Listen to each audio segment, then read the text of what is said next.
Hello, everyone, and welcome to this episode of the Home Service Heartbeat Podcast. I'm Joe Crisera, and today I'm excited to be joined by Katie Poole, who's a good friend, and she owns a company with her husband Jesse called the Chimney Guys, who has a philosophy that they tell clients to do, which is to be wise and call the Chimney Guys. And in return, the Chimney Guys will deliver quality work you can trust with a five-star service experience for all the homeowners for Columbus, Ohio, and the community and the surrounding areas. Katie, thank you so much for joining us today. We're thrilled to have you on the show. My pleasure, Joe. Thank you for having me today.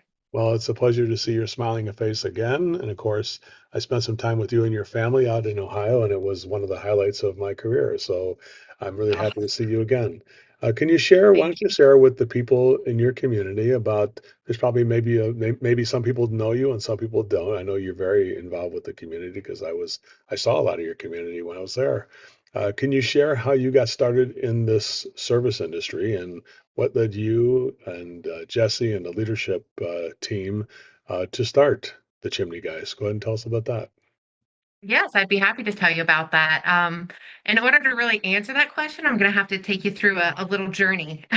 Yeah, let's go on a So, trip. Yeah, I'd love to do that. good, good. Yes, let's go on a trip.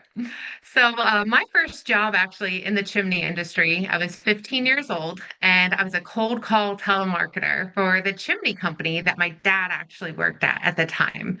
So that gave me lots of great transferable skills throughout my life, as far as being on the phones, cold calling, sales, thick skin. So that's where I got my start. From there, I worked there for like 3 years through college, went on, kind of did my thing. Back in the year 2001, actually, my now husband started working at that same company. And again, my dad worked there. So my dad actually ended up being the first technician that my husband Jesse ever went out into the field with. Little did we Nice. know 20 years later, we'd get married. But Then you brought them in, so you that's when I adopted met them into the Jesse. family then, right? Yes, yes, absolutely. Hmm. Then my dad, he left there in 2004 and he started the Chimney Guys. Uh, so dad was happy, making a good living, taking care of his family, and didn't really want to build a big company. So he unexpectedly passed away in 2018 after 14 years of good service to the Columbus community. And as a result, when he passed away, the company closed because it was just him. Yeah. So, to continue us on through the journey a little bit, uh, it was about a year and a half later that at the time I was a single mom of four kids. I lost my house. Kids had to go live with their dad, filed bankruptcy. My car was out for repo. And it was a pretty rock bottom situation. So I took my dad's previous customer records and I started calling people because I knew how to do that. Mm. So I started the company all over again in 2019, just out of need and desperation to survive. But from there, it's grown amazingly. We have an amazing team. I'm sure you'll ask some more questions about that, but just to answer that particular question. And then in May of 2020, so just about a year later, that's when my husband and I crossed paths again. He wasn't my husband at the time. So Jesse started working with me on May 1st, which is May Day, so Mhm. National Chimney Sweeps Day, and 2020, and we got married in July. So That's just great. keep going from And then there. and, Yeah. and then you've grown the company. So from there, you kind of taken it from the ashes into a viable business that serves the community. So what has been the amount of growth? Have you guys have increased the amount of employees and customers that you've taken on since that rebirth of the company there, out of the phoenix from the ashes Yes, rises absolutely. rises the Chimney Guys? Tell us about the amount of growth you Right. guys have had. Tell us how many people work there From the ash pit. how many people work there and So, what's the story there? yeah, so we've got about 30 employees now. Hmm. And that's really my driver. That's my motivation is the people who work with me. So I believe that we've done a really great job in building an organization who can support the growth and nurturing of individuals who, maybe have been looked over for an opportunity or didn't have the best cards dealt in life.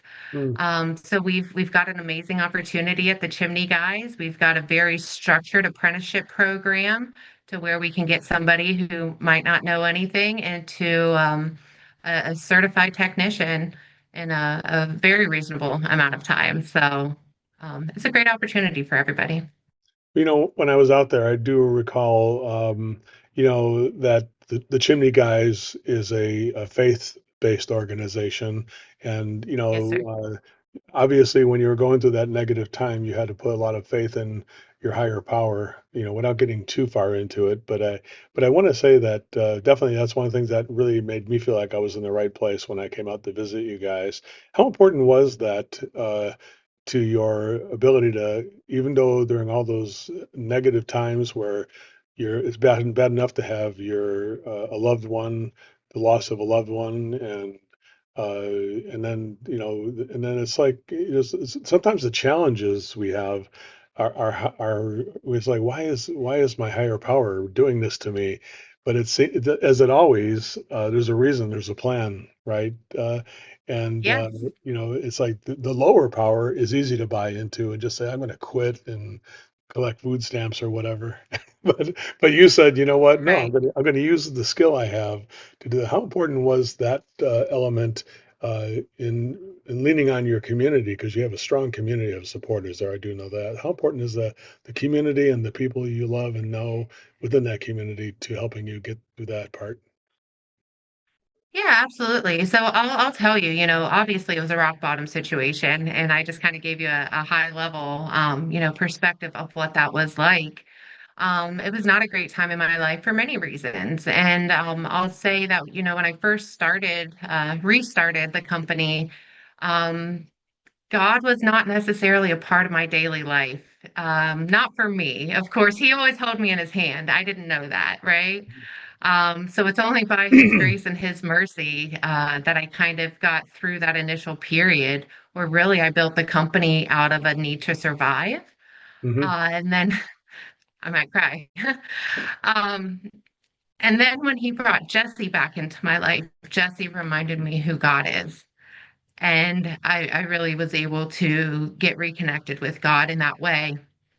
And that's why, at this point, it's not, a company out of desperation or a need to survive. It's a company built on opportunity for other people. So I try to lead the company every day by Matthew 5:16 to let your good deeds be seen before men and glorify your Father in heaven, which for me is twofold. Mm. So it is definitely by his strength alone that I've made it through that difficult time, and that I am able to continue leaning on him for the strength to lead his people. Well, I'm glad you brought that up. I think it's a great that's a great philosophy, and definitely I think we have to surrender that sometimes the much effort as we put in as humans and people, that the outcomes are not always guaranteed. But how has that helped you become a stronger leader uh, by going through all that stuff and then coming out and emerging as you have now? How has that given you confidence? How does that affect you today? Some of those challenges and stuff like that, where you have come through those challenges. Tell us how that has affected your confidence and your ability to lead your team and also to serve your clients. How does that help you today? Yeah, absolutely. That's a great question. So I believe that through the hardships that I experienced, I'm able to have a better understanding about where people are coming from when maybe they're reacting in a not so awesome way. Maybe they're frustrated about something or they're angry, they're holding on to something, and I'm really able to just stop and think, okay, what has this person been through? And what is making them react this way? Or who has the world told them that they are? And who can I help with God show them who they really are? Mm, Because we're not defined by our circumstances or by the things that we've been through in life, the calluses that we've built up through survival. that's not who we are. It's who we may have become. And so I just think that having gone through a lot of those hardships, I'm able to step back and evaluate, what's the root here. hmm I say iron sharpens iron, as they say. So basically, I think definitely those challenges give you a foundation that definitely I feel that all the people in Columbus, Ohio area and the surrounding areas are fortunate to have you. And I think the team, and I feel fortunate to have you here too. So thanks again Well, for thank you. sharing all that. I know it's very vulnerable, but I think it's something that the people of Columbus, Ohio, if they knew who you were, they would know they would think they would see the brand as they are seeing it. They're trusting you, and I can see why. So, what is the biggest challenges you're facing now that you are developing this company and up to 30 employees, which is no small feat. When I was there, I think it was about half the size. I mean, it was like a couple of guys sitting in an office, and we were we were, was doing some training in that little front office over there. Definitely, it sounds like you guys have added more people and employed more people as well. And so, what are Absolutely. some of the challenges that you're facing while you're growing, and how do you overcome those challenges right now? Yeah, I mean, so operationally, I think right now one of our big challenges is space. Just having the space that we need to, have our morning meetings with the different departments and things like that. So definitely things that can be overcome. Um, Well, but I think we've thank God you made live it in through some of those other ones. I think you're in the northeastern part of Columbus, right? In northeast of Columbus, is that We're east, yeah. east of Columbus? Yeah. I thank God there is enough space out there to grow. I think there's definitely it seemed like a few empty spaces out there where you could fill up some of those spaces out there. Has There's a that been couple. has your location been a strategic help to be able to serve the people of Columbus? Yeah, I really like our location. We are neatly located between 161 and 70. So we can go up to either and just shoot out either way into Columbus or out of Columbus. So it's very nice. So what's a key strategy that you're doing at the Chimney Guys that is helping you grow inside your community? What are some of the things that appeal to clients, or can you tell clients maybe a little bit about the kind of services you do that they may not even know they need? Like, why would I even need the Chimney Guys? And tell us a little bit about the strategy to engage people who previously may not have even realized that the Chimney Guys was a service that was needed in my home. Tell me about that's how you engage the client and what strategy are you using to do that? Yeah, so a lot of the clients come to us. I think that we have a really great presence in the community, just in some of the work that we do in the community, not only the actual chimney work, but in some of the organizations that we volunteer with or we make donations to. Uh, so I think that we are just able to kind of build our presence in that way. So we do attract a lot of that audience. But then we also do a great job at providing, different videos and blogs, and our website is super comprehensive. So there's tons of information that if anybody is trying to research anything, they're going to end up on a result for the chimney guy so that we can best serve them. That's great. And when did you have a first indication that this strategy was working, that this was something that was actually getting traction? What was the indication? Any stories you want to tell about a client who gave you the feedback that said you're on the right track or something like that? Or any key moments that you can think of where you knew this was kind of like, I think we're on hey, Jesse, I think we're onto something. I think Dad would be proud of us if you could see what do you think Dad would say? I mean, he'd be like, Yeah, yeah. amazing, right? Um, So what do you think? What do you think? When did it start to work beyond what you thought it was going to be, Katie? Uh, so I guess there's a couple of answers to that, right? So in the beginning and still from time to time, I'll have customers say, yeah, your dad was actually out here 10 years ago. hmm There's one specifically where dad pulled a piece of red felt out of somebody's chimney, Okay. and her grandson was there. And so he gave the piece of felt to her grandson. Santa tore his coat coming down the chimney. Yes. And she still has it. She Hmm. still has this on her mantle, and her grandson, now, in his upper teens, still talks about it. So Yeah, those were it's funny. memories made, with dad. So I love hearing stories of homeowners, who had the pleasure of getting to work with my dad. Hmm. But then we also get, calls or, um, kind of website form submissions for people who are just saying, I saw your truck, or I saw your yard sign, or, somebody said that you guys do great work. My neighbor referred me. How did you hear about us section on that form? Google, but there's so many great 5-star reviews. So when you're actually hearing people tell you that that's how they're hearing about you and that's what's working, that's how I know. That is a good indicator. Yeah. So, hmm so when you talk about the approach to building and leading a team, now starting a company with you and Jesse is one thing, but then having 30 people and to lead 30 people is a different story. What have you learned about leadership strategies and how do you approach building and leading a growing team like you are now? Yeah, so that's a really great question. And I'll tell you, I didn't know at first. Sometimes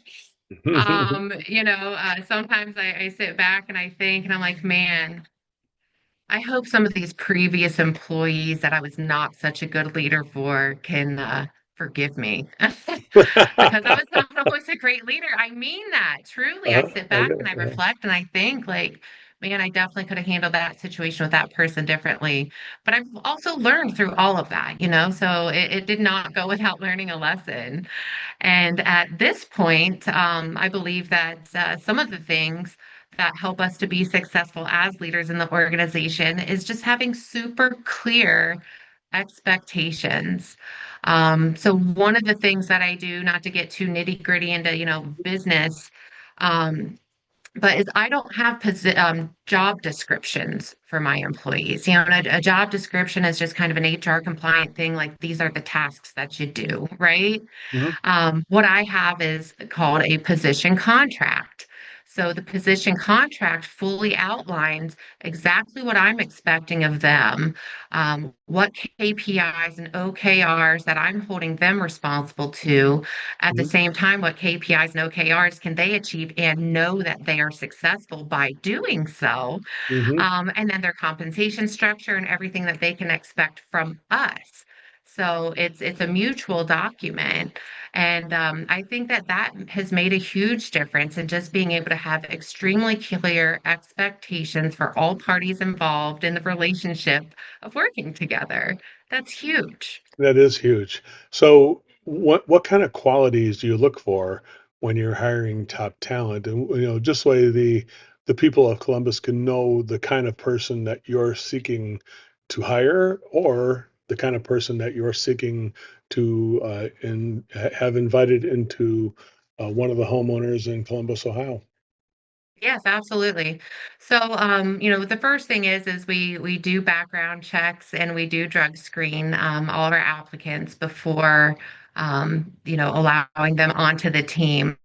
Um, but as far as who we're looking for, I'm looking for somebody who's really dedicated to growth, Hmm. because we do not have an easy apprenticeship program. So I'm setting expectations from the time that they're reading the job ad online to the time that we're interviewing through onboarding and so forth that, hey, this is exactly what's going to be required from you.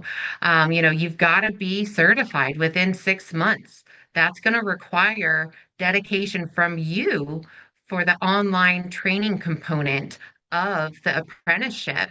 You're going to be out in the field. You're going to be working long, hard days. It's laborious work. It's not easy. All weather, hot as the hot days, cold as the cold days, up on crazy roofs. Um, and you're going to have to balance that with your online education. That means that you're going to go home at night and you're going to get online and you're going to continue your training.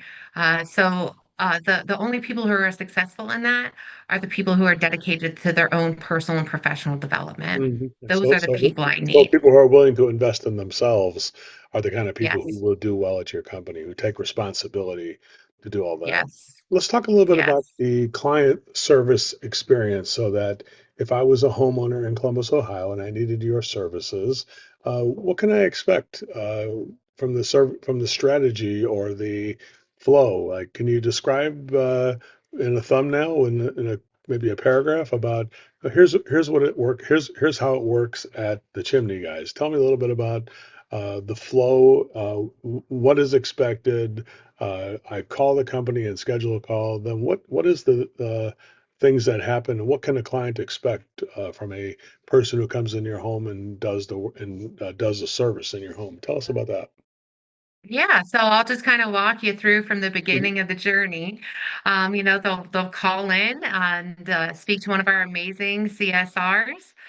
They'll get a clear understanding of what the need is for our homeowner and set the expectations of exactly how it is that we can address those concerns for them. The first step would be to set up an inspection, most typically, or a chimney sweep and inspection, depending on what their need is. So the CSR would get them scheduled at a time that's going to be the most convenient for them. And then we match that up with one of our certified chimney sweeps to come out and do that full inspection. It's only at that time that we'll know exactly what's going on with the system so that we're able to truly diagnose the root cause of, why are my bricks crumbling? As opposed to maybe somebody who's just going to come out and, take a look and give them an estimate that might not address the root cause. So they're dealing with that same thing repeatedly, right? So we do that full inspection with our certified chimney sweeps. And at that point in time, they're able to review with the homeowner on their iPads the full detailed inspection report. I've seen them up to 78 pages. That one had three flues in their home. So it's a very comprehensive, detailed inspection report, more than you'll ever want to know about a chimney. Mhm. But then they'll be able to explain it in a way that the homeowners understand. The guys are so great with that. And they'll be able to put together a chimney care plan right there on the spot about 98, 99% of the time. And just review that with the homeowner so that they can fully understand why we're recommending whatever might need to be addressed with their fireplace. And if they would like to move forward with getting that work done, we would send one of our repair teams out there. We do review all of the jobs.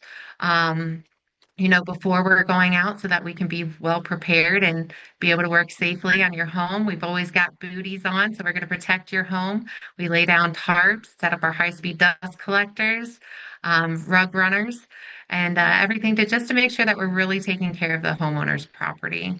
So giving clients a chance to different solutions that they can choose what's right for their family. Would that be a fair way of putting it? Yes, absolutely. Well, good. That sounds great. Now, there is a part of every business, which is the balance of efficiency with the need to be able to deliver great customer service and connect with your clients. So the efficiency of the amount of money it costs to employ people, drive a truck, all that stuff, which is can be costly, with the other balance of, hey, we're not going to be, if we don't connect with people, how do you balance the ability to connect with your customers versus the process we follow to make sure that is what's more when you talk to your people? What do you say? Hey, you know what? We're willing to invest in the customer connection, or is it more, hey, we got to hit those KPIs no matter what? Tell us a little bit about that. Yes, absolutely. So on our initial appointments with our inspections, the ideal number of them is three per day. So that allows the certified technician plenty of time to spend with the homeowner, do a very thorough inspection, and make sure that they're truly answering all questions that need to be answered in order to make a well-informed decision. So they're not pressed for time in doing that. They've got plenty of time with that. And then on the production side, when it comes time to execute any type of work, that's a different team, a different department. We're looking at everything in advance. So we're making sure that any potential issues that can be observed beforehand, they're, sometimes unforeseen, but we're getting ahead of those in real time. We have a warehouse and fleet coordinator who is actually setting up all of the jobs the day before so the technicians can come in the morning, have everything prepared, put them on the truck, know that we've got everything we need. So that kind of helps with the efficiency aspect. And then just making sure that the technicians have plenty of time on the job. So they're never rushed, they're never pressured to get something done in a specific amount of time. It's really great that you're putting the customer focus first. That sounds like what really it's going to help be pay for some of that efficiency because people want to invest in somebody they feel cared for. What trends are shaping the future of a service like the Chimney service you offer? And how are you preparing for the future technology or trends or things that are happening now that are both helping your business or could be a challenge to the business like yours? What are some of the things that you're seeing how modernization of technology is affecting the chimney business? Yeah, so for that, I'll speak to a point, chimney industry specifically. Um, and that's that a lot of homes are not being built with chimneys anymore. There's a lot of direct vent gas fireplaces, or even a lot of electric fireplaces now. Okay. Some of them even with no fireplaces, which is crazy. But there's not a lot of chimneys being built anymore. Mm, So one of the things that we're doing as a company is we're really focusing on um, additional training for gas systems so that we can make sure that we can provide the best customer service for people with those particular systems. And then additionally, just in overall like makeovers, right? So maybe somebody does already have a chimney or a fireplace, but it's outdated. Well, we can put a new fireplace in for you. We could do a new hearth, a mantle, a surround, so we can update the look. Or if it's a home that wasn't built with one, we can actually build one. We can build a full chimney. We hmm can install a beautiful fireplace and build the chimney to go with it. So we're just able to increase the scope overall of the type of work we can do and truly be a one-stop shop. Hey, Because Joe, it's yeah, go ahead. interesting. It's interesting how the hearth has the word heart inside of it, and it's like Yes, it is kind of like the heart of the home, honestly. And yes, I think the modernization of the different types of I mean, let's put it this way: you had just you're living basically the outdoors was able to come back in the way old days, back when probably your dad was first started. The bird could fly on the chimney. There was a damper and stuff like that, but still, it was like we're just like kind of like the outdoors is coming right through the chimney, and now yeah. you're like, hey, we need to seal that off a little bit. For people who live in a modern era, it's like they still like the idea of the fire and everything like that, but they like it to be, hey, that's something that we're under a little more control, a little bit more modernization. And I think there's digital controls. I mean, is it possible to operate your fireplace from your so I'm not sure if that would be available yet. Is it possible to operate your fireplace from your cell phone yet, Katie? Is that something that's a There are possibility? some. There are some gas and electric fireplaces that actually do have control modules, which allow you to control them via an app on your phone. So you don't have to even go out and chop wood anymore. You can just hit your cell phone and hey, let's just sit around the fire tonight and enjoy a conversation for Yeah, Christmas or even just for fellowship, like when you invite your church group over to your house, like we did that one night and yep, had potluck. By the way, I would recommend looking into Katie's church group because the potluck was off the hook. I would definitely. I think I put on about 7 pounds from that evening we were together. We had a great fellowship there with the group. Um, so, what do you think is right now, Katie, the most important skill for owners of service businesses today? If you could say that, just we're getting toward the end of this thing. So, what do you think?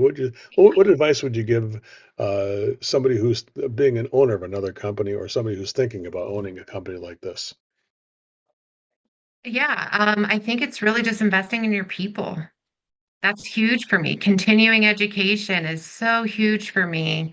And we've built a culture around that at the Chimney Guys. So it's the expectation. It's the norm. Um, so yeah, just investing in your people and their education.